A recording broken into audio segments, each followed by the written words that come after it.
আমাদের দেশে বিয়ের পরে যদি সন্তান 6 মাসের মাথায় যদি সন্তান হয়, লক্ষ্য করে শুনতে হবে, তা নাহলে কিন্তু মিস করবেন।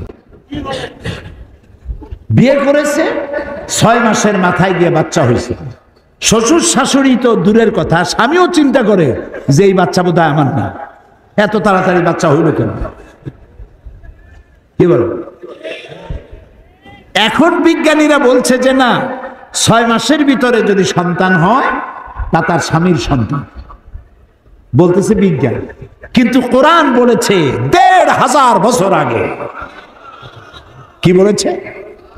আল্লাহ রাব্বুল আলামিন বলেন, ওয়া হামলুহু ওয়া ফিসালুহু সালাসুনা শাহরা।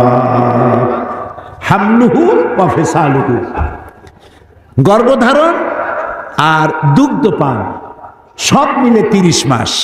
কে বলতেছেন? আল্লাহ। সব মিলে কয় মাস? 30 মাস। দুধ খাওয়াবে কয় মাস? হাওলাইনে কামেলাইন, 2 বছর। 2 বছরে কয় মাস হয়? এখন না তাড়াতাড়ি, ও অঙ্কে ফেল করেন না। 2 বছরে 24 মাস। তা আল্লাহ তাআলা আগে কি বলেছেন? ওয়া হামলুহু ওয়া ফিসালুহু সালাসুনা শাহরা, 30 মাস। 30 মাসের 24 মাস গেল দুধ খাওয়াইতে, থাকে কয় মাস? 6 মাস। এই 6 মাস গর্ভ, সর্বনিম্ন গর্ভের বয়স হলো 6 মাস। এটা বিজ্ঞান এখন বলতেছে, আর রাসূলকে দিয়ে আল্লাহ বলেছেন ১৫০০ বছর আগে। পাগলেরা কয় কি? বলে যে মুহাম্মদ সাল্লাল্লাহু আলাইহি ওয়াসাল্লাম তো মধ্যযুগে আসছে, তখন বিজ্ঞান ছিল না। সেই যুগের কথাগুলি এখন কি মানা যায়? এখন বিজ্ঞানের যুগ। আরে বাবা, তোমার বিজ্ঞান গেছে কদ্দূর?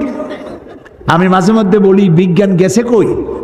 বিজ্ঞান গেছে কেবলমাত্র চাঁদে, মঙ্গল গ্রহে যাইতে পারে নাই।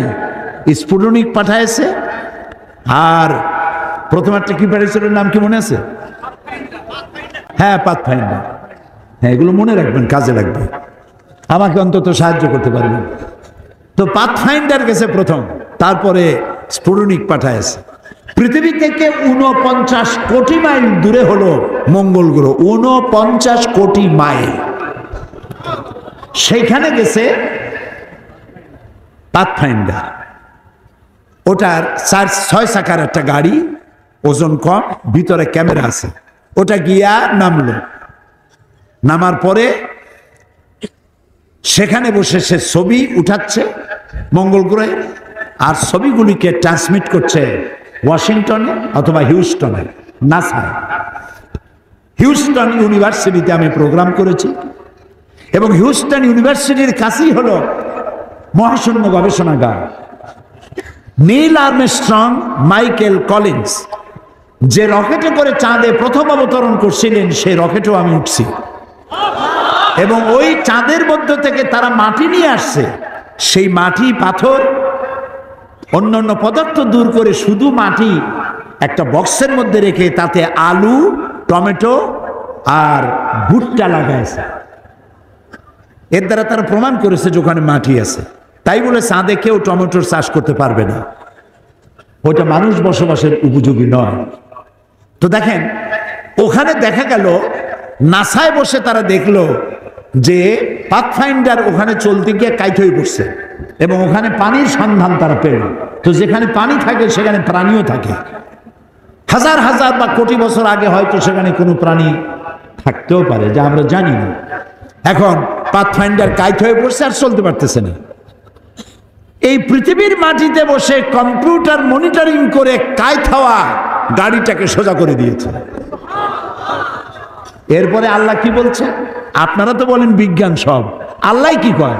আল্লাহ তাআলা বলছেন, ওমা উতীতুম মিনাল ইলমি ইল্লা কালিলা, আমি তোমাদেরকে খুব সামান্যতম জ্ঞান দান করেছি।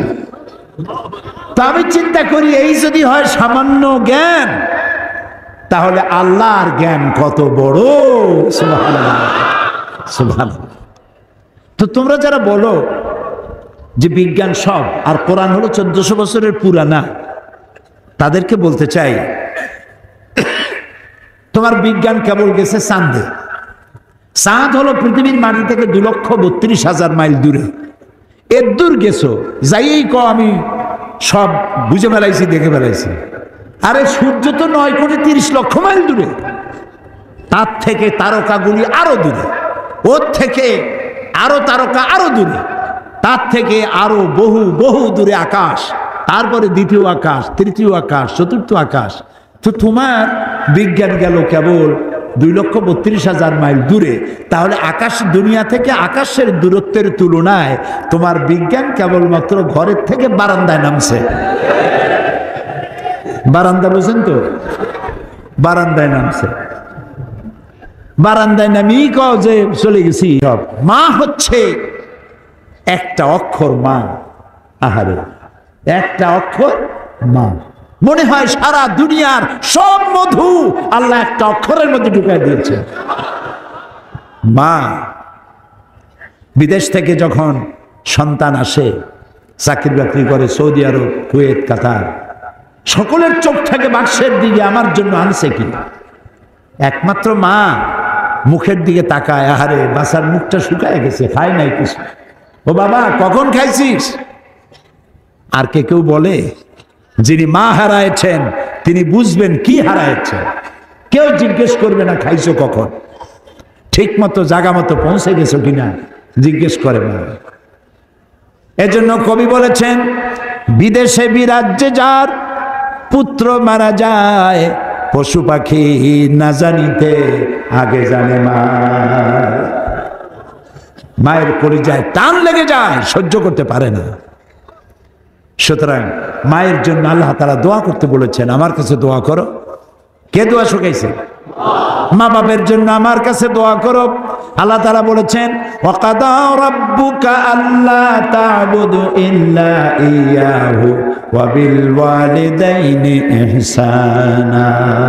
তোমার রবের পক্ষ থেকে চূড়ান্ত সিদ্ধান্ত হয়ে গেছে, আমি আল্লাহর ইবাদত করার পর তোমার মা বাপের খেদমত করবে। সুবহানাল্লাহ। ওয়াকুল লাহুমা কাওলান কারীমা। আর মা বাপের সাথে অসম্মানজনক কথা কখনো বলবে না। মা বাপরে ধমক দিবে না, চোখ মোটা করবে না। অনেক ছেলেপেলে আছে মা বাপ মারে পর্যন্ত। চোখ মোটা করে তাকাও কার দিকে? আল্লাহ ইচ্ছে করলে তোমাকে অন্ধ বানায় দিতে পারে। এটা বেয়াদবি করার জায়গা নয়। তোমার মা যদি দুশ্চরিত্রাও হয়, তুমি তাকে ধমক দিতে পারো না। তোমার মা যদি মুশরিক হয়, কাফের হয়, তাও তুমি তাকে ধমক দিতে পারবে না। মায়ের মতো আদর করতে হবে, যত্ন করতে হবে, তার সেবা করতে হবে, তার কাছে দোয়া চাইতে হবে। তোমার জান্নাত তোমার মায়ের পায়ের তলে। সুবহানাল্লাহ। আল্লাহ রাব্বুল আলামিন দোয়া শিখাইছেন, বান্দারে তোর মা বাবার জন্য আমার কাছে দোয়া কর। রব্বিরহামহুমা কামা রব্বায়ানি সগীরা। পড়েন সবাই, রব্বিরহামহুমা কামা রব্বায়ানি সগীরা। আল্লাহ তাআলা আমার মা বাপ আমার অসহায় কালে আমাকে যে যত্ন করেছেন। আমরা অসহায় ছিলাম না, ক্ষুধা লাগলে বলতে পারতাম না যে মা ক্ষুধা লাগছে। পৌষ মাসের শীতে পেশাবের মধ্যে পড়ে আছি, পায়খানার মধ্যে পড়ে আছি, আমি বলতে পারি না যে আমি কষ্টে আছি। তা আমার অসহায় কালে আমাকে মারে নাই, ধরে নাই, আছাড় মারে নাই, আমাকে যত্ন করেছে। আহারে, হায় আল্লাহ, আমার অসহায় সময় যে মা বাবা আমাকে যত্ন করলেন, আদর করলেন, আমার মা বাবা আজ বার্ধক্যে পৌঁছে গেছে অথবা মারা গেছে, তাদেরকে তোমার রহমতের কোলে লালন পালন করো। আল্লাহ রাব্বুল আলামিন তিনি এই পৃথিবীর বুকে পৃথিবীকে সৃষ্টি করেছেন। তিনি পৃথিবীর স্রষ্টাকে, সন্দেহ নাই তো? তাহলে সবাই বলুন, পৃথিবীর স্রষ্টাকে? আর মানব গোষ্ঠীর স্রষ্টাকে? আল্লাহ সুবহানাহু ওয়া তাআলা। তিনি এই পৃথিবীকে পরিচালনা করার জন্য বিধান নাজিল করেছেন নিজের পক্ষ থেকে। আর কিছু সংখ্যক মানুষকে তিনি সিলেক্ট করে দায়িত্ব দিয়েছেন এই বিধান পরিচালনা। এই পৃথিবীকে যদি আমরা একটা প্রভিন্স বলি, একটা প্রদেশ বলি, অর্থাৎ আল্লাহর বিশাল সাম্রাজ্য। আল্লাহর কি সাম্রাজ্য? বিশাল সাম্রাজ্য, আকাশ এবং জমিন। এর মধ্যে যা কিছু আছে, এর বাইরে যা কিছু আছে, এই বিশাল সাম্রাজ্যের ভেতরে ভূমণ্ডল হচ্ছে একটি প্রভিন্সের মতো, একটা ছোট্ট রাষ্ট্রের মতো। আর কেন্দ্রীয় রাষ্ট্র যেমন, কেন্দ্রীয় সরকার যেমন তার বিভিন্ন প্রভিন্সে ভাইসরয়, গভর্নর নিযুক্ত করেন, ওইভাবে করে আল্লাহ রাব্বুল আলামিন তার এই ভূমণ্ডলকে পরিচালিত করার জন্য কিছু সংখ্যক ভাইসরয়, গভর্নর নিযুক্ত করেছিলেন নিজের পক্ষ থেকে। তারা হচ্ছেন আম্বিয়া আলাইহিমুস সালাম, তারা হচ্ছেন নবী, তারা পয়গম্বর। তাদের কাছে আল্লাহর পক্ষ থেকে সরাসরি বাণী এসেছে। রাসূল পাক সাল্লাল্লাহু আলাইহি ওয়াসাল্লাম সহ এই পৃথিবীতে যত নবী এসেছেন সমস্ত নবীরা হচ্ছেন আল্লাহর মনোনীত, কেউ নির্বাচিত নন। নবীরা সব কি মনোনীত। কে মনোনীত করেছেন? আল্লাহ সুবহানাহু ওয়া তাআলা, তিনি মনোনয়ন দান করেছেন। নবীদের মধ্যে সমস্ত নবীরাই হচ্ছেন পূত পবিত্র, মাসুম, বেগুনাহ। লা নুফাররিকু বাইনা আহাদিম মির রুসুলি। আমরা নবীদের মধ্যে কোনো পার্থক্য সূচিত করি না, আমরা সমস্ত নবীদের উপর ঈমান আনি।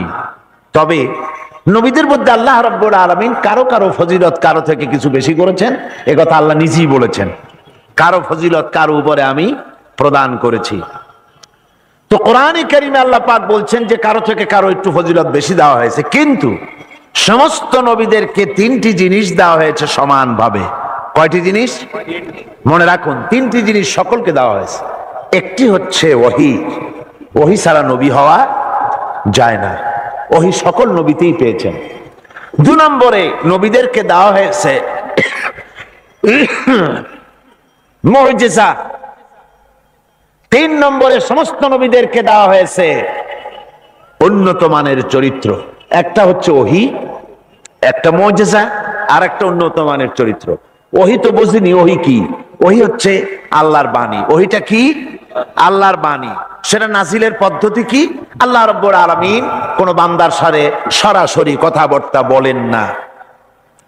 যখন তিনি কোনো বান্দার সঙ্গে কথা বলতে চান, তখন হয় পর্দার আড়াল থেকে বলেন, না হয় হযরতে জিবরাইলের মাধ্যমে কথা বলেন।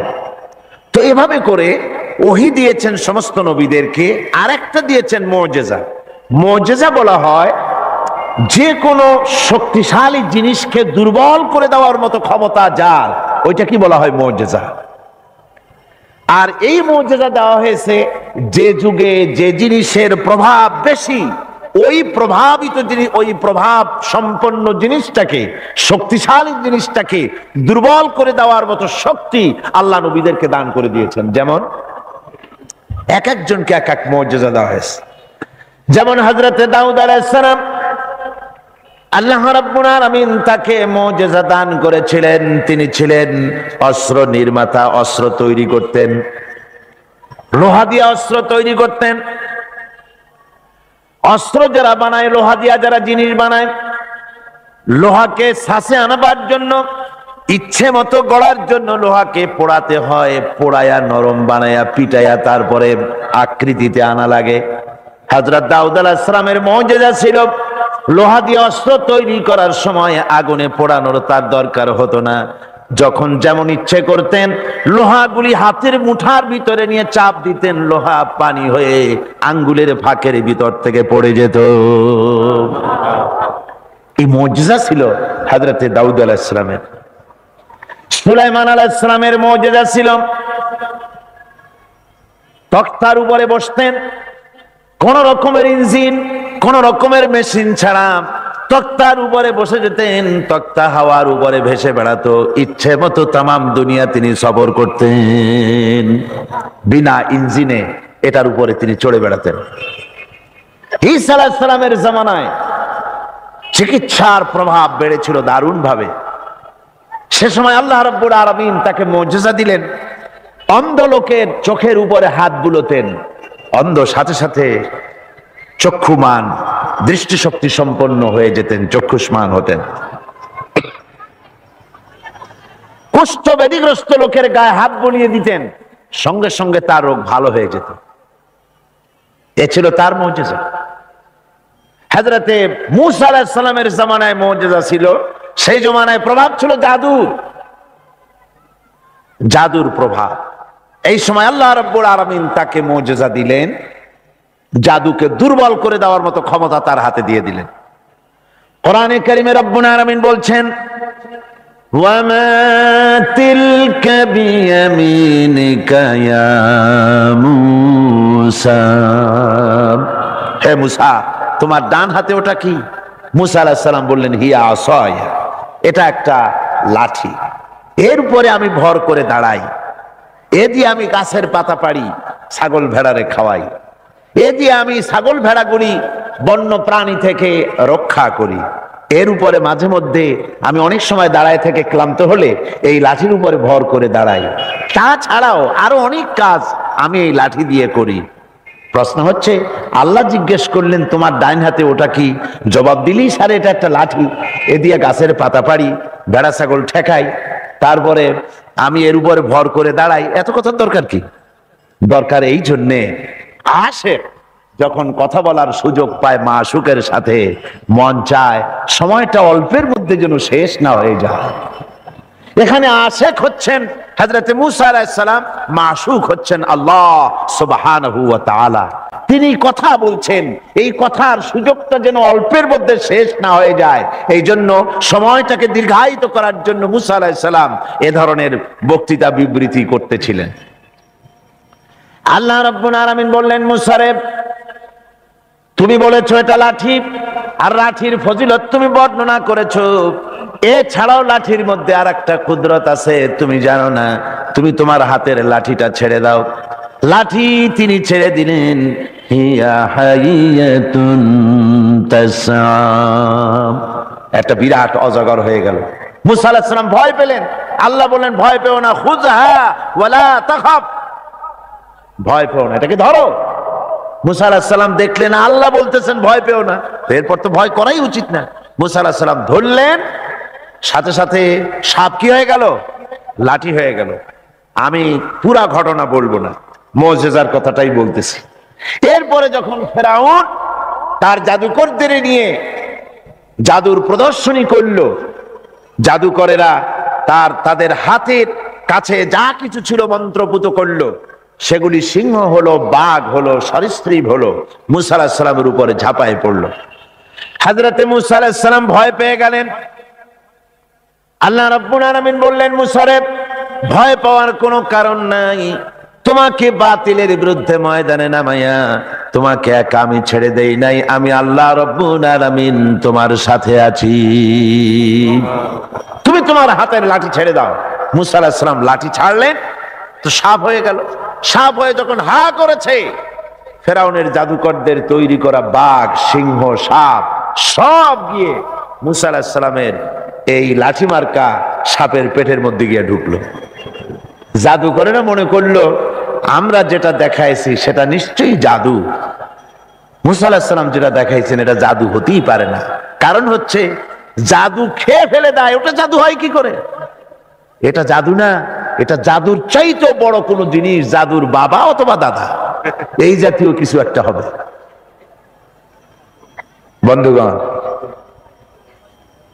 এর নাম মুজিজা। এর নাম কি? মুজিজা। রাসূল পাক সাল্লাল্লাহু আলাইহি ওয়াসাল্লাম যখন পৃথিবীতে আসেন, তখন ছিল সাহিত্যের প্রভাব। সাহিত্য এত প্রভাবিত, তখন প্রভাব বিস্তার করেছে যে তারা কবিতা রচনা করে করে, সাহিত্য রচনা করে করে কাবা শরীফের সাথে লটকায় দিত, চ্যালেঞ্জ করত, পারলে এইটার সাথে মোকাবেলা করো। সেই যুগে আল্লাহ পাক নাজিল করলেন কোরআন। রাসূল পাক সাল্লাল্লাহু আলাইহি ওয়াসাল্লামের জীবনে 3000 মুজিজা রয়েছে। এই 3000 মুজিজার ভিতরে রাসূলুল্লাহ সবচেয়ে বড় মুজিজা হচ্ছে কোরআন। কোরআনে কারীম, কোরআনের মুজিজা আল্লাহ দিয়ে দিলেন। এমন সাহিত্য আল্লাহ পাক নাজিল করলেন, সাহিত্য, কবিত্ব সবকিছু এর সামনে মাথা নত করে দিল। শুধু সেকালে নয়, সেই কালে, আজকের কালে, ভবিষ্যৎ কালে, কিয়ামত পর্যন্ত কোরআনের সাহিত্যিক মানকে উতরে যাবে, এমন সাহিত্যিকের জন্ম হয় নাই, হবেও না। সুবহানাল্লাহ। আমি বলতেছিলাম নবীদেরকে তিনটা জিনিস দেওয়া হয়েছে সমানভাবে। ওহী দেওয়া হয়েছে, মুজিজা দেওয়া হয়েছে, উন্নত মানের চরিত্র দেওয়া হয়েছে। হযরতে দাউদ আলাইহিস সালামকে যে মুজিজা দেওয়া হলো, দাউদ আলাইহিস সালাম ইন্তেকাল করলেন, মুজিজা তার কবরে চলে গেল। আজ আর পৃথিবীতে কোন মানুষ লোহা ধরে চাপ দিলে পানি হয়ে পড়ে যাবে না। সুলাইমান আলাইহিস সালাম ইন্তেকাল করলেন, মুজিজা কবরে নিয়ে চলে গেলেন। আজ আর পৃথিবীর কোন মানুষ বিনা ইঞ্জিনে তক্তায় বসলে প্লেনের মতো করে আর উড়বে না। হযরতে মুসা আলাইহিস সালাম ইন্তেকাল করেছেন, মুজিজা তার কবরে চলে গেছে। আজ আর যত ফুফা দেওয়া হোক না কেন, কোন ফুতে লাঠি আর সাপ হবে না। কি বলেন, লাঠি আর সাপ হবে কারো? হবে না। হযরত ঈসা আলাইহিস সালাম দুনিয়া থেকে বিদায় হয়ে গেলেন, মুজিজা তার সাথে চলে গেল। হযরত ঈসা আলাইহিস সালামকে আল্লাহ রাব্বুল আলামিন উঠায় নিলেন। তিনি ইন্তেকাল করেন নাই, তাকে আল্লাহ উঠায় নিয়েছেন। হযরত ঈসার সাথে মুজিজাও চলে গেল। আজ আর কেউ জন্মদের চোখের উপরে হাত বুলালে চোখ ভালো হয় না। তার মানে নবীরাও শেষ, মুজিজাও শেষ। একজন মাত্র নবী জনাবে মুহাম্মদ রাসূলুল্লাহ সাল্লাল্লাহু আলাইহি ওয়াসাল্লাম ইন্তেকাল করেছেন, কিন্তু তার মুজিজা কবরে নিয়ে যান নাই। তার মুজিজা কোরআন আজও আছে, আর কিয়ামত পর্যন্ত রাসূলুল্লাহর মুজিজা থাকবে। রাসূল পাক সাল্লাল্লাহু আলাইহি ওয়াসাল্লামের এই মুজিজা চিরন্তন, শাশ্বত, কিয়ামত পর্যন্ত তা টিকে থাকবে। সুবহানাল্লাহ পড়ে। আমার ভাইরা, সে কোরআন আপনারা শুনতে এসেছেন, লাইলাতুল মেরাজে অবতীর্ণ করেছেন, আর হেফাজতের দায়িত্ব নিয়েছেন। কোরআনে কারীম কখনো বিনষ্ট হবে না, কখনো রদবদল হবে না। কোরআন হেফাজতের দায়িত্ব কার? আল্লাহ রাব্বুল আলামিন বলছেন, নাহনু নাযালনা যিকরা ওয়া ইন্না লাহু লাহাফিজুন। কোরআন নাযিল করেছি আমি আল্লাহ, আর এর সংরক্ষণের সম্পূর্ণ দায়িত্ব আমি আল্লাহ আমার নিজ হাতে গ্রহণ করেছি। না, কখনো রদবদল হবে না। কোরআন হেফাজতের দায়িত্ব কার? আল্লাহ রাব্বুল আলামিন বলছেন, নাহনু নাযালনা যিকরা ওয়া ইন্না লাহু লাহাফিজুন। কোরআন নাযিল করেছি আমি আল্লাহ, আর এর সংরক্ষণের সম্পূর্ণ দায়িত্ব আমি আল্লাহ আমার নিজ হাতে গ্রহণ করেছি। নাযিল করেছি আমি, হেফাজতের দায়িত্ব আমার। সুবহানাল্লাহি ওয়া বিহামদিহি। হেফাজতের দায়িত্ব আল্লাহ নিয়ে নিলেন। কি সুন্দর ভাবে হেফাজতের দায়িত্ব নিলেন। পৃথিবীতে কোনো কিতাবের হাফেজ নাই, কোনো বইয়ের হাফেজ নাই। কোন এত বড় একটা কিতাব, এটা কি সহজ ব্যাপার? এত বড় একটি কিতাব তা মানুষ মুখস্থ করেছে। আপনি আমাকে বলেন, যদি জানা থাকে, কোরআনের মতো এত বাক্য সম্বলিত কোন বই পৃথিবীর মানুষ, কোন ধর্মের মানুষ মুখস্থ করতে পেরেছে? জোরে বলেন, পেরেছে? পারে না, কিন্তু কোরআন পেরেছে। আল্লাহ বলছেন, আমি সহজ করে দিছি মুখস্থ করার জন্য, তাই পেরেছো। কি সুন্দর হেফাজতের দায়িত্ব আল্লাহ নিলেন।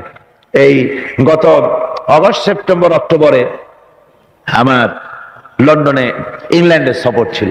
তো একটা মাদ্রাসায়, ক্যানন স্ট্রিট এর এক মাদ্রাসার হেফজখানার একটা কি বলে তাহফিজুল কোরআন মাদ্রাসার বার্ষিক মাহফিলে বক্তৃতা করছিলাম। বিভিন্ন জায়গায় কোরআনে কারীমের মাহফিলে, হেফজখানায় ইংল্যান্ডে আলহামদুলিল্লাহ অনেক হেফজখানা হয়েছে। টাইটেল মাদ্রাসা 3টা হয়েছে সেখানে, আলহামদুলিল্লাহ পড়ে 3টা টাইটেল মাদ্রাসা হয়েছে। Islamic kindergarten school, high school, college এর সংখ্যা হয়েছে 30টি, আর হাজার হাজার মসজিদ হয়েছে, আলহামদুলিল্লাহ পড়ে। তো এরকম একটি হেফজখানার তারা তাদের বার্ষিক মাহফিল আমাকে দাওয়াত দিয়েছে। ওই হাফেজদের মাথায় পাগড়ি দস্তরবন্দি করতে হবে, তো আমাকে দাওয়াত দেওয়া হলো। একটা ছেলের মাথায় পাগড়ি পরালাম, তার বয়স খুব, আমার মনে হলো 8 বছর হবে। কোরআনে কারীমের হাফেজ হয়েছে। তাকে পাগড়ি পরায় আলোচনার মধ্যে আমি বললাম যে আল্লাহ পাক যেন আটলান্টিক মহাসাগরকে একটা ঝিনুকের মধ্যে ভরে দিয়েছেন। এই বাচ্চা ছেলেটা একটা ঝিনুকের মতো, আর কোরআনে কারীম আটলান্টিক মহাসাগরের মতো, তার থেকেও বড়। এই ঝিনুকের মধ্যে আল্লাহ পাক হেফাজত করেছেন। কোরআনে কারীম আল্লাহ পাক এভাবে মানুষকে মুখস্থ করার সুযোগ করে দিয়ে কোরআন হেফাজতের ব্যবস্থা করেছেন। এই কোরআনে কারীম যার উপরে অবতীর্ণ হয়েছে তিনি হচ্ছেন বিশ্বের সর্বকালের সর্বযুগের সর্বশ্রেষ্ঠ মহামানব। তিনি হচ্ছেন বিশ্ব নবী জনাবে মুহাম্মদ রাসূলুল্লাহ। সবাই বলেন সাল্লাল্লাহু আলাইহি ওয়াসাল্লাম। মহিলাগণ ভোট নিজের ইচ্ছা মতো দিতে পারে না স্বামীর ইচ্ছা মতো দিবে? আপনি আপনার ইচ্ছা মতো দিবেন। কথা বুঝতে পেরেছেন? আপনি আপনার ইচ্ছা মতো দিবেন। তবে ওই যে একটা স্লোগান আছে যে আমার ভোট আমি দেব, যারে খুশি তারে দেব, এই কথাটা ঠিক না। আমার ভোট আমি দেব, যোগ্যতা সম্পন্ন প্রার্থীকে দেব, এটা ঠিক। আমার ভোট আমি দেব, যারে খুশি তারে দেব, এটা তো হয় না। মাছ ধরে থই কিসের মধ্যে, বগুড়া কি বলে, খোলই বলে। একজনের দুধ দোয়াইছে, দুধ দোয়াইয়া থুইছে খোলের মধ্যে। লোকেরা এসে কয় করো কি? আরে দুধ দোয়াইছে খোলের মধ্যে থো কেন? তা আমার দুধ আমি দেবো, যেখানে খুশি সেখানে দেবো। তো দুধ যদি খোলের মধ্যে থয়ে থাকবে, এখন নির্বাচনে ভোট দিতে যাইয়া যদি শয়তানরে ভোট দেন, তাহলে তো টি আর কাবি খা যা আছে খাবি খা, জমের খাওয়া খা, সব খাইয়া লুটিয়া ফুটিয়া চুটিয়া সব শেষ করে ফেলাম। এই জন্য নির্বাচন যখন আসবে, আপনি স্বামীর কথা মতো নয়, আপনি আপনার নিজের চয়েস মতো দিবেন, যাকে বুঝবেন যে ভালো। আর দুজনের কথা যদি এক হয়ে যায়, স্বামীও যাকে দিতে চায় আপনিও তাকে দিতে চান, আর লোকটা ভালো, কোনো ক্ষতি নেই। মানুষ মারা যাওয়ার পর মৃত্যু শোকে ধোয়ার পর ফ্রিজে রাখা হয়, জানাজা ছাড়া এটা রাখা জায়েজ কিনা, এবং রাখলে কার ক্ষতি হবে? হ্যাঁ, কোন লোক মারা গেলে পরে ফ্রিজে রাখা হতে পারে এই কারণে যে পোস্টমর্টেম করা লাগতে পারে, অথবা তার আত্মীয় স্বজন শনাক্ত করার জন্য লাগতে পারে, কোনো গভর্নমেন্ট অথবা কোনো মেডিকেল চিকিৎসার জন্য, অথবা কোনো গভর্নমেন্টের আইনের জন্য এগুলো করতে গেলে তাহলে করতে পারবে।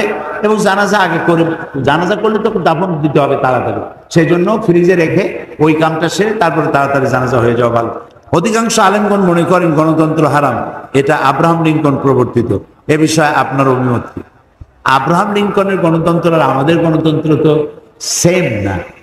আমাদের গণতন্ত্র হচ্ছে আমরুহুম শুরা বাইনাহুম, রাষ্ট্র পরিচালনার ক্ষেত্রে তোমরা পরস্পরে পরামর্শের ভিত্তিতে কাজ করবে, এটা হচ্ছে আমাদের গণতন্ত্র। নবী করিম সাল্লাল্লাহু আলাইহি ওয়াসাল্লাম ইন্তেকালের সময় সাহাবায়ে কেরাম জিজ্ঞেস করেছেন, ইয়া রাসূলুল্লাহ, আপনার ইন্তেকালের পরে আমরা কার আনুগত্য করব? তিনি বলেছেন যে তোমাদের মধ্যে যে ব্যক্তি যোগ্য এবং আল্লাহকে বেশি ভয় করে তার আনুগত্য করবে। রাসূল যে কথা বলেন নাই যে আমার মেয়ের আনুগত্য করবা, আমার স্ত্রীর আনুগত্য করবা, আমার জামাইয়ের আনুগত্য করবো, তা তো বলেন, এটাই তো গণতন্ত্র। মা বোনদের উদ্দেশ্যে আমার প্রাণ ভরা সালাম। আমি খুব সংক্ষেপে কয়েকটি কথা আপনাদের জন্য বলবো। সেই কথাটি হচ্ছে, আল্লাহ তাআলা আমাদেরকে এই পৃথিবীতে পাঠাইছেন। আল্লাহ তাআলা কোরআনে কারিমে বলেছেন, মা খালাকতুল জিন্না ওয়াল ইনসা ইল্লা লিয়াবুদুন। আল্লাহ তাআলা বলেন, আমি মানুষ আর জিন সম্প্রদায়কে সৃষ্টি করেছি আমার ইবাদতের জন্য, আমার ইবাদত করবে সেই জন্য সৃষ্টি করেছি। মা বোনেরা, এই পৃথিবীতে আপনাকে আমাকে আল্লাহ তাআলা বানাইছেন ইবাদতের জন্য। সেই ইবাদতটা কি? এখন আমরা মনে করি নামাজ ইবাদত, রোজা ইবাদত, হজ ইবাদত, যাকাত ইবাদত। হ্যাঁ, এগুলি ইবাদত, কিন্তু ইবাদতের পূর্ণ অর্থ কি? আমি যদি আপনাদেরকে বলি, এই যে প্যান্ডেল, এর মধ্যে কতগুলি বাঁশ, যেখানে আপনারা বসে আছেন কতগুলি বাঁশের খুঁটি আছে, মাথার উপরে কাপড় আছে, তাহলে প্যান্ডেলটা করি, এগুলা বাঁশ ওগুলা কাপড়, প্যান্ডেল তৈরি।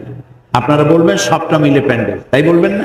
এই যে পাশে একটা দালান বিল্ডিং, এর একটা হলো দেওয়াল, একটা হলো দরজা, একটা হলো জানালা, একটা হলো ছাদ, একটা হলো ফ্লোর, তো এর বিল্ডিংটা করি, সবগুলো মিলে বিল্ডিং। যেমন আপনি মানুষ, একটা হাত, একটা পা, একটা মাথা, একটা পেট, একটা পা, মানুষটা করি, সবটা মিলে মানুষ। তাহলে ইবাদতটা কি? ইবাদত হলো, মা বোনেরা, ইবাদত হলো আল্লাহর হুকুম মাফিক জীবন যাপন করার নামই হলো ইবাদত। সুবহানাল্লাহ বলো। আল্লাহ যা নিষেধ করেছেন তার থেকে ফিরে থাকা ইবাদত, আল্লাহ যা আদেশ করেছেন সেটা মানা ইবাদত। প্রত্যেক মাসে নামাজ তো সারা জীবন পড়তে হবে বালেগ হওয়ার পর, কিন্তু প্রতি মাসে মা বোনদের একটা সময় আসে যখন তাদের নামাজ পড়া লাগে না। ওই যে সময়টুকুন আসে, এই সময় নামাজ না পড়াটা ইবাদত। সুবহানাল্লাহ বলে। এই সময় নামাজ না পড়াটা আপনার জন্য ইবাদত, কারণ আল্লাহ নিষেধ করেছেন এই সময় নামাজ পড়তে। আর বাকি নামাজ আপনি পড়বেন। রোজা সারা বছর রাখেন, ইবাদত হবে, কিন্তু ঈদের 2 দিন রোজাটা না রাখাটাই ইবাদত, যেহেতু আল্লাহ নিষেধ করেছেন। নামাজ সারাদিন পড়েন, ক্ষতি নেই, কিন্তু সকাল বেলায় যখন সূর্য ওঠে, যখন সূর্য মাথার উপরে আসে, যখন সূর্য অস্তমিত যায়, এই 3 সময় নামাজ না পড়াই ইবাদত। তাহলে আপনারা নিশ্চয়ই বুঝে ফেললেন যে আল্লাহর হুকুম মাফিক জীবন যাপন করার নাম হলো ইবাদত। মা বোনেরা, এই পৃথিবীতে আমরা খুব কম সময়ের জন্য এসেছি। এই যে আপনারা যারা এখানে আসছেন, আপনাদের মধ্যে কেউ তো কচি শিশু, এখানে আসছে কচি শিশু মায়ের কোলে, কেউ কিশোরী, কেউ তরুণী, কেউ যুবতী, কেউ পরিণত বয়স্কা, কেউ বার্ধক্যে পৌঁছে গেছে। তাহলে আমাদের যে একটা জীবন, একটা লাইফ, এই লাইফটা একটা এর লংজিভিটি কতটা? আমরা কেউ 60 বছর, কেউ 70 বছর, কেউ 50 বছর হায়াত নিয়ে এসছি। আমাদের মৃত্যু হবে, আজ হোক কাল হোক, আমাদের মৃত্যু হবেই। আমাদের বয়স কিন্তু বাড়ছে না, প্রতি মুহূর্তে বয়স কি হচ্ছে? কমে যাচ্ছে। এখন এই বয়স কমার পর একদিন মালাকুল মউত আমাদের সামনে আসবে, সকলের সামনে আসবে। সেদিন আমরা, কাজের অনেক ভিড় আছে, আমার স্বামীর সমস্যা আছে, বাচ্চা পরীক্ষা দেবে, আজরাইল তুমি কয়েকদিন পরে আসো, এই কথা কি বলা যাবে? যাবে না। তো আমাদের সব সময়ের জন্য রেডি থাকতে হবে, সব সময়ের জন্য। নবী করিম সাল্লাল্লাহু আলাইহি সাল্লাম বলেছেন, যখন সকাল হবে ফালা তান্তাজিরিল মাসা, যখন সন্ধ্যা হবে, যখন সকাল হবে সন্ধ্যার অপেক্ষা করো না, যখন সন্ধ্যা হবে তখন পরে সকালের অপেক্ষা করো না, এর মধ্যেই তোমার মৃত্যু হয়ে যেতে পারে। মা বোনেরা, এই বাড়িটা কি সুন্দর করে সাজাইছেন, আপনার ঘরটা, ড্রয়িং রুমটা কত সুন্দর করে সাজাইছেন। ওইখানে আমেরিকান ডল আছে, চাইনিজ ডল আছে, পুতুল আছে, তারপরে শোপিস আছে, বহুত কিছু আছে। একজেল কোরআন শরীফ কি আছে বাংলায় তর্জমা করা? তাফসির কি আছে? তাফহিমুল কোরআন কি রাখছেন? ইসলামী সাহিত্য কি রেখেছেন? ইসলামী ফিকহ কি রাখছেন? মহিলাদের বহুত মাসলা মাসাইল আছে যা পুরুষের কাছে জিজ্ঞেস করতে লজ্জাবোধ করেন। এ ধরনের প্রশ্নগুলির জবাব আছে ফিকহের মধ্যে। আপনি কি সেই ফিকহ গুলি দেখেছেন? বাংলা ভাষায় পাওয়া যায়, আপনি তা রাখেন নাই। সন্তানকে দিন শিখান নাই, ইমান শিখান নাই, নিজেও শেখেন নাই, সৌন্দর্য চর্চা করে রাস্তায় ঘুরে বেরিয়েছেন, আমলনামায় গুনাহ হয়েছে। মরে যাওয়ার পর মা বোনেরা লক্ষ্য করুন, যখন মারা যাবেন তখন কি হবে? তখন কিন্তু স্বামী, মা বাবা, সন্তান সবাই কাঁদবে, আরে কান্দাকাটি করে, আর মুরব্বীরা বলবে তাড়াতাড়ি বিদায় করো, তাড়াতাড়ি বিদায় করো। তো গোসল দেওয়া হবে, আপনাকে 5 টুকরা কাপড় পরানো হবে, সোনাদানা খুলে নেওয়া হবে, এরপরে কবর খোঁড়া হবে, কবরের পাশে নিয়ে যাওয়া হবে, কবরের মধ্যে রেখে দিয়ে তারপরে ওর উপরে বাঁশ দিবে, তারপরে কলা পাতা দিবে, তারপরে মাটি দিয়ে চিরকালের জন্য ঢেকে দিয়ে সবাই চলে গেল। কেউ সাথে যাবে না, স্বামীও যাবে না, সন্তানও যাবে না, ঘর বাড়িও যাবে না।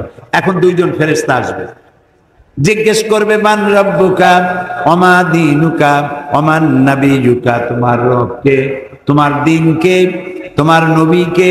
যদি এই পুরুষ এবং নারী ঈমান নিয়ে যদি মারা যেয়ে থাকে, মৃত্যুর সময় যদি পড়ে থাকে লা ইলাহা ইল্লাল্লাহু মুহাম্মাদুর রাসূলুল্লাহ, সবাই পড়েন লা ইলাহা ইল্লাল্লাহু মুহাম্মাদুর রাসূলুল্লাহ, কালেমা পড়ে মওত হয়ে গেল।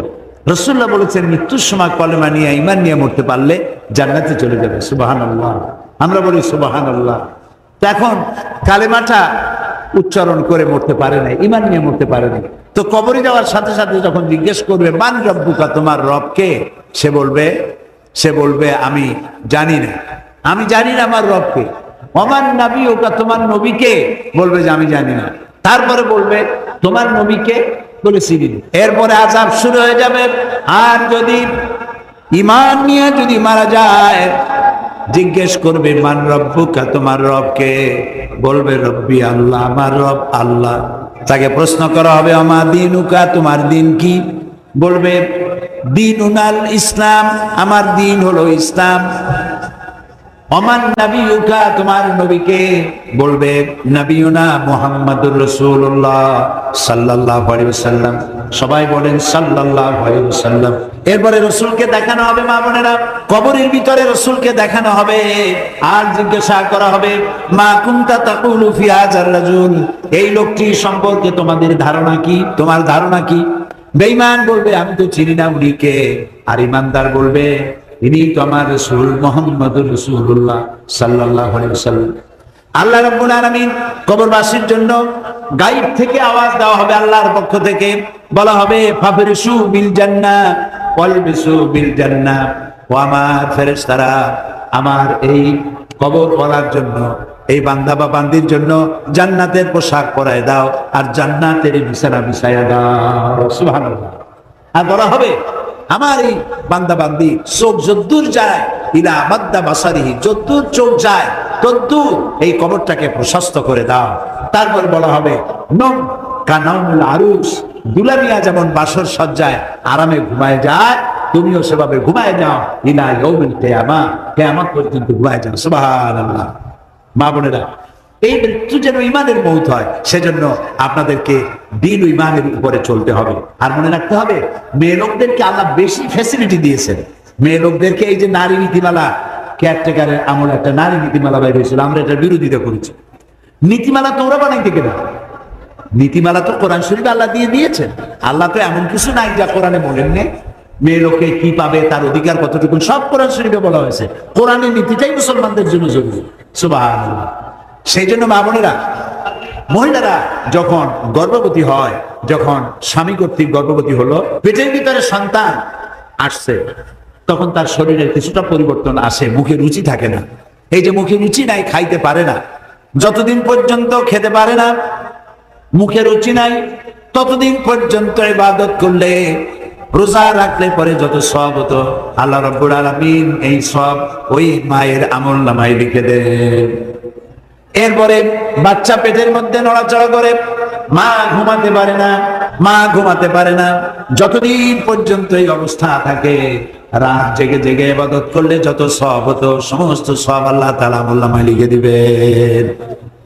মায়ের দাম কত বেশি, আপনার দাম। আপনি মেয়ে লোক, আপনার মসজিদে যাওয়া বাধ্যতামূলক নয়, পুরুষের জন্য ওয়াজিব। আপনার আযান দেওয়ার দরকার নাই, আপনার ইকামত দেওয়ার দরকার নাই। আল্লাহ অনেক সহজ করেছেন আপনার জন্য, অনেক সহজ জান্নাতে যাওয়া পুরুষের তুলনায়। আর মর্যাদা কত বেশি চিন্তা করতে পারি না, কত মর্যাদা আল্লাহ আপনাদের দিয়েছেন। সাহাবী জিজ্ঞেস করেছেন ইয়া রাসূলুল্লাহ, খেদমত করব কার? হুজুর বলেন তোমার মায়ের, কার? তোমার মায়ের, তারপরে কার? তোমার মায়ের, তারপরে কার? তোমার পিতার। তাহলে বাপের চাইতে মায়ের মর্যাদা কয় গুণ দিলেন রাসূলুল্লাহ? 3 গুণ বাড়াই দিলেন। সুবহানাল্লাহ। আমি প্রায় জায়গায় বলি আমরা পুরুষ, আমাদের পায়ের তলায় জুতা বা স্যান্ডেল, আর আপনারা মায়ের জাতি, আপনাদের পায়ের তলে সন্তানের জান্নাত রেখে দিয়েছেন আল্লাহ তাআলা। কত সম্মান! এই মর্যাদা আপনার। এই পৃথিবীতে ফেরাউন নমরুদ, তারা বলে, ফেরাউন এবং নমরুদরা বলেছে আনা রাব্বুকুমুল আ'লা মা আলিমতু লাকুম মিন ইলাহিন গায়রি, আমি জানি না আমি ছাড়া আর কোনো ইলাহ আছে কিনা, আর আমার চাইতে শক্তিশালী কে আছে। একথা নমরুদ বলেছে, ফেরাউন বলেছে, হামান বলেছে, সাদ্দাত বলেছে, পুরুষরা বলেছে, কোনো মেয়ে লোক বলে নাই। বরং মেয়ে লোকের মর্যাদা দেখুন। সর্বপ্রথম ঈমান আনার প্রশ্ন যখন উঠল রাসূলের কাছে, সর্বপ্রথম ঈমান আনলেন যিনি, তিনি একজন মহিলা, তার নাম হযরতে খাদিজাতুল কুবরা রাদিয়াল্লাহু তাআলা আনহা। যখন শহীদ হওয়ার প্রশ্ন উঠল, ইসলামের জন্য রক্ত দেওয়ার দরকার হলো, সর্বপ্রথম যিনি রক্ত দিলেন তিনি হযরতে সুমাইয়া রাদিয়াল্লাহু তাআলা আনহা। রাসূলুল্লাহ যখন দুনিয়া থেকে বিদায় হয়ে যান, সর্বশেষ যার কোলের উপরে মাথা রেখে জীবনের শেষ নিঃশ্বাস পরিত্যাগ করলেন, তিনি একজন মেয়ে লোক, হযরতে আয়েশা সিদ্দিকা রাদিয়াল্লাহু তাআলা আনহা। সুবহানাল্লাহ। নারীর কত মর্যাদা! দুনিয়াও আল্লাহ মর্যাদা দিয়েছেন, আখিরাতে তো মর্যাদা দিয়েছেন। সুতরাং কোরআন যদি আমরা মানতাম, আমাদের সমাজ যদি কোরআন মানত, স্বামীরা যদি এটা বুঝতো, তাহলে নারীদের উপরে অত্যাচার করতো না। নারীদেরকে গালাগালি করতে রাসূল নিষেধ করেছেন। মান অভিমান হতেই পারে, স্বামী স্ত্রী মান অভিমান হতেই পারে, রাগারাগি হতে পারে, কিন্তু তাই বলে স্ত্রীকে মারপিট করবে, গালাগালি দেবে, মা বুক তুলে গালাগালি দেবে, এগুলো নিষেধ করা হয়েছে। হযরত আয়েশা সিদ্দিকা রাদিয়াল্লাহু তাআলা আনহা তিনি বলেছেন, রাসূলুল্লাহ ইসলামের কাজ করে, দ্বীনের কাজ করে, তিনি তো রাষ্ট্রপ্রধান ছিলেন, রাষ্ট্রপতির দায়িত্ব পালন করে ঘরে এসেছেন। ঘরে খাবার ছিল না, খাবার তৈরি করতে দেরি হয়েছে, আমার খাবার তৈরি হতে দেরি আছে, রাসূল ক্ষুধার্ত। রাসূলুল্লাহ আমার দিকে চোখ মোটা করে তাকান না, আমাকে ধমক দেন না, বরং আমার পাশে বসে রুটি তৈরি করে অথবা রুটি ছেঁকে দিয়ে অথবা তরকারি কুটে আমাকে সাহায্য করেছেন আল্লাহ রাসূল। সুবহানাল্লাহ। এই হচ্ছে ইসলাম। স্ত্রী হওয়া মানে কারো তাসলিমে যাওয়া নয়। এক শ্রেণীর পুরুষ আছে, বিয়ে করছি মায়ের খেদমত করার জন্য, মা বাবার খেদমত করার জন্য বিয়ে করছি। এগুলো খুলনা বরিশালের দিকে শুনেছি, বগুড়ায় এরকম কয় কিনা আমি জানি না। মা বাবার খেদমতের জন্য বিয়ে করছে, এটা ঠিক না। মা বাবার খেদমত করতে তুমি বাধ্য, তোমার বউ খেদমত করতে বাধ্য না, তার জন্য ফরজ না, তোমার জন্য ফরজ। মেয়েদেরকে ইসলাম এত মর্যাদা দিল, আপনি তার মা হতে পারেন, আপনার মেয়ের মা আপনি, আপনার মেয়ের বাপ আপনি, কিন্তু আপনি আপনার মেয়েকে তার ইচ্ছার বিরুদ্ধে কারোর সাথে বিয়ে দিতে পারেন না। এই জন্য তো দেখা সাক্ষাৎ করার ব্যবস্থা করা হয়েছে, বিয়ের আগে উভয়কে দেখে নেবে, ওর ইচ্ছার বাইরে জোর করে বিয়ে দিও না। আবু দাউদ শরীফের হাদিসে আসছে, এক যুবতী মেয়ে রাসূলের কাছে আসছে, এসে বলছেন, ইয়া রাসূলুল্লাহ, আমার বাল্য বিবাহ হয়েছে, তখন আমি বুঝি না স্বামী কি, স্বামীর প্রতি দায়িত্ব কি, আমি জানি না, তখন বিয়ে হয়েছে। এখন আমার জ্ঞান হয়েছে, আমি এই পুরুষটাকে পছন্দই করি না, আমার ছবি দেখতে ইচ্ছা করে না, এখন আমি কি করবো? রাসূলুল্লাহ বলছেন, ইচ্ছে করলে তুমি বিয়ে রাখতেও পারো, ইচ্ছে করলে এটাকে পরিত্যাগ করতে পারো। এর থেকে স্বাধীনতা কোন ধর্মে আছে? কে দিয়েছে এর থেকে স্বাধীনতা? কাজী মা বোনেরা, আপনারা ইনফিরিয়রিটি কমপ্লেক্সে ভুগবেন না, হীনমন্যতায় ভুগবেন না যে ইসলাম বুঝি আপনাদেরকে ঠকাইছে। এক শ্রেণীর বুদ্ধিজীবীরা বলে আল্লাহ নিজেই ঠকাইছে, বলেন নাউজুবিল্লাহ, আল্লাহ নিজেই ঠকাইছে। কিভাবে? কয় যে ভাইতে পাইলো, এক ভাইতে যা পেয়েছে দুই বোনে তাই পেল, দুই মেয়েতে যা পেল এক ছেলেতে তাই পেল, লিজ্জাকারে মিসলু হাযিল উনসায়াইন, সূরা নিসা। তো এটা করে আল্লাহ নিজেই তো ঠকাই দিল। কিন্তু বেকুবরা জানে না, এই যে বুদ্ধিজীবী আর কুশীল, এই কুশীলরা বুদ্ধিজীবীরা অনেক ক্ষতি করে জাতি। ওরা অনেক বইপত্র যা পড়ে, বুদ্ধি তো বুদ্ধি ডেকে সব পড়ে, কিন্তু এমন কপাল পোড়া কোরআন শরীফ পড়ে। আসল জ্ঞানের কিতাব যেটা, সেটা কোরআন শরীফ বানান করে কেমনি তাও জানে। মহাপণ্ডিত সূরা ফাতিহা পড়তেই পারবে না, 14 জায়গায় ভুল করবে, 7 আয়াতে মিনিমাম 14 জায়গায় ভুল করবে। এই হলো বুদ্ধিজীবী, এই হলো সুশীল। তো কোরআন পড়ে নাই বলে কপাল পোড়া, কোরআন বোঝে না, সব পড়ে কোরআন পড়ে। এই যে আল্লাহ যে ভাগটা করলেন, কেন করলেন, এই জবাব আপনাদের জানা দরকার, আপনাদের বোঝা দরকার যে আল্লাহ আমাদেরকে এক জায়গায় কম দিল কেন। এক জায়গায় কম দিছে, কিন্তু আপনি পাইছেন কয় জায়গা দিয়ে, তাকে চিন্তা করছেন? আপনি আপনার পিতার কাছ থেকে পেয়েছেন, ভাইয়ের কাছ থেকে পান, মায়ের কাছ থেকে পান, স্বামীর কাছ থেকে পান। এরপরে মহারানা নামক অর্থনৈতিক নিশ্চয়তা প্রদান করা হয় আপনাকে। মহারানা দেওয়া কোনো সুন্নত নয়, নফল নয়, ওয়াজিব নয়, একদম নামাজ রোজার মতই ফরজ। ওয়া আতুহুন্না উজুরাহুন্না ফরিদা, আল্লাহ তাআলা বলেছেন ফরজ রূপী দায়িত্ব হিসেবে মহারানার টাকা আদায় করে দাও, ফরজ রূপী দায়িত্ব হিসেবে মহারানার টাকা আদায় করে। এখন মহারানা গেছে উল্টা, মহারানা পায় কে? মেয়ে। তো মেয়েরে না দিয়ে, বউরি না দিয়া ছেলে আদায় করে নেয় শ্বশুর বাড়ির কাছ থেকে। শ্বশুরে বলে ঘটক, বলে না, কি কয় বগুড়া, কি কয় ঘটক, ঘটকালি, ঘটিতে কালি মাখে, ঘটকালি করে। যাই বললো যে অমুকের ছেলে সাংঘাতিক। কিরকম সাংঘাতিক? ওই মেট্রিক পাস করতে মাত্র 7 বছর বাকি, মেলা শিক্ষিত, দেখার মতো হ্যান্ডসাম, বাসের মতো লম্বা। তারপরে এই ছেলের সাথে মেয়ের কাজ করাইতে হলে তাহলে 10 লাখ টাকা ক্যাশ, গুলশানে বাড়ি আর মঙ্গল গ্রহে অফিস। ছেলের চেহারা কেমন? আলকাতরা চাইতেও ভালো, মেয়ে চাই চান্দের মধ্যে, পূজাও চাইছি তো। তো এইগুলি টেলিভিশন নিয়ে, বাড়ি নিয়ে, গাড়ি নিয়ে, টেলিভিশন নিয়ে, তারপরে মেয়ে বিয়ে দিত। মেয়ে কি মাগনা?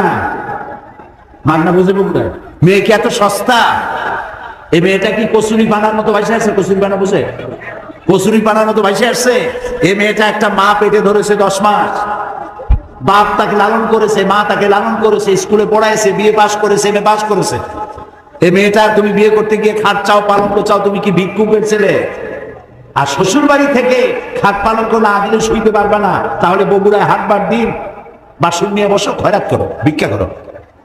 লজ্জা করা উচিত, লজ্জা হওয়া উচিত যে শ্বশুর যে পাত্রপক্ষ কন্যা পক্ষের কাছে যৌতুক চায়, তার চাইতে ছোট লোক, তার চাইতে বেইজ্জত আর হতে পারে না কিছু। মেয়ের দাম আছে, কেন তোমাকে খাট পালঙ্ক দিতে যাবে? তবে হ্যাঁ, শ্বশুর যদি খুশি হয়ে কিছু দেয়, একটা ঘড়ি দিল, একটা চশমা দিল, কানে শোনে কম, চোখে দেখে বেশি, এরকম যদি হয়, একটা শেরওয়ানি দিল, আলহামদুলিল্লাহ, আর না দিলে নাউজুবিল্লাহ, অসুবিধা। মেয়ের দাম আছে, তার মর্যাদা আছে, তো সে পায়, বললাম কি, অনেক জায়গা দিয়ে পায়, অনেক জায়গা দিয়ে। আর ছেলে পায় কোত্থেকে বলে? মাত্র এক জায়গা দিয়ে, বাপের কাছ থেকে পায়, আর কারোর কাছে ছেলের পাওনা নাই। খরচ সব ছেলে, মেয়ের কোনো খরচ নাই, পায় 5-6 জায়গা দিয়া, খরচের কোনো হাত নাই। বাড়িতে শ্বশুর বাড়ি মেহমান আসবে, খাওয়াবে কে? স্বামীকে খাওয়াবে। ছেলে পরীক্ষা দেবে, মেয়ে পরীক্ষা দেবে, ফি দেবে কে? স্বামীকে দেবে। অসুখ হয়েছে, চিকিৎসা করাবে কে? স্বামীকে দেবে। তো স্ত্রীর ইনকাম আছে, আয় আছে, পয়সা আছে, সব আছে, খরচের খাত আল্লাহ দেন নাই, তোমার কোনো খরচ নাই। এমনকি এই কোরআন শরীফ, এই কোরআন শরীফ আল্লাহ তাআলা বলেছেন, তুমি যদি তোমার স্ত্রীকে পর্বত সমতুল্য অঢেল সম্পদ যদি দাও, কণা মাত্র তার থেকে ফেরত নিও না। স্ত্রীকে শুধুই দাও, নিও না তার কাছ থেকে কিছু, তার কোনো খরচ নেই। এরপরেও প্রশ্ন থেকে যায় যে সব জায়গায় তো পাইলাম, বাপের কাছ থেকে একটু কম পাইলাম কেন? একটু প্রশ্ন হইতে পারে। সেই প্রশ্নের জবাবও খুব সহজ, যেটা আল্লাহ তাআলা এই জন্য করেছেন, ভাগটা যদি সমান হতো তাহলে তো স্ত্রী ওই স্বামী সব বেশি কিনে নিয়ে আসতো, বাধ্য করতো স্ত্রীকে, তোর বাপের বাড়িতে যা পাইছিস সব বেশি আন, তো বেশি আনতো। এখন আর কিছু নাই, ঘটনাচক্রে স্বামী মারা গেছে অথবা তালাক দিয়ে দিয়েছে, তখন এই মেয়ে লোকটা কোথায় গিয়ে দাঁড়াবে? এরকম একটা অকারেন্স ঘটতে পারে, বিপদ হতে পারে, এটা কে জানে? আল্লাহ জানে। সেই জন্যই ছেলেকে একটা ভাগ বেশি দিয়ে রাখছে আল্লাহ তাআলা, যাতে করে তোমার বোন যদি বিপদে পড়ে, তোমার এক ভাগ বেশি দেওয়া হলো, বোনটাকে তুমি লালন করো। সুবহানাল্লাহ। মানুষ তো অনেক জায়গায় ঘর জামাই থাকে, ঘর জামাই, কোনো ভদ্রলোক ঘর জামাই থাকে না। আরে বেটা, শ্বশুরের কান্দে উঠছো কেন? এর থেকে রিক্সা চালায়। উল্লুক ছাড়া কোন মানুষ ঘর জামাই থাকতে পারে না। ঘর জামাই তো বাংলাদেশে আছে, কিন্তু ঘর শ্বশুর আছে। শ্বশুর বুড়ো হয়ে গেছে, আর যাবে কোথায়? জামাই বাড়ি যাই উঠছে, এরকম হয়েছে কোথাও? শ্বশুর খরচ করে খাবে, ভিক্ষা করবে, তবুও জামাই বাড়িতে থাকবে না, ঠিক না? এখন মা বাপ, এখন মাও বুড়ো হয়েছে, বাপও বুড়ো হয়ে গেছে, যাবে কই? আল্লাহ তাআলা ছেলেকে এক ভাগ বেশি দিয়ে রাখছে, তোর মা বাপরে খাওয়াবি, পড়াবি, যত্ন করবি, এক ভাগ বেশি দিছি। সুবহানাল্লাহ। ইসলাম এখানে অপূর্ণ করে নাই। মা বোনেরা, আপনাদেরকে সব জায়গায় আল্লাহ তাআলা জিতায় দিয়েছে। এখন দুনিয়া আপনি সব পেয়েছেন, যেটুকু পান নাই সেটুকু ইসলামী সমাজ ব্যবস্থা কায়েম নাই বলে আপনি পান না। ইসলামী সমাজ ব্যবস্থা যদি কোনোদিন সৌভাগ্যক্রমে আল্লাহ তাআলা এই জমিনে দেন, তাহলে আপনারা আপনাদের অধিকার ফেরত পাবেন।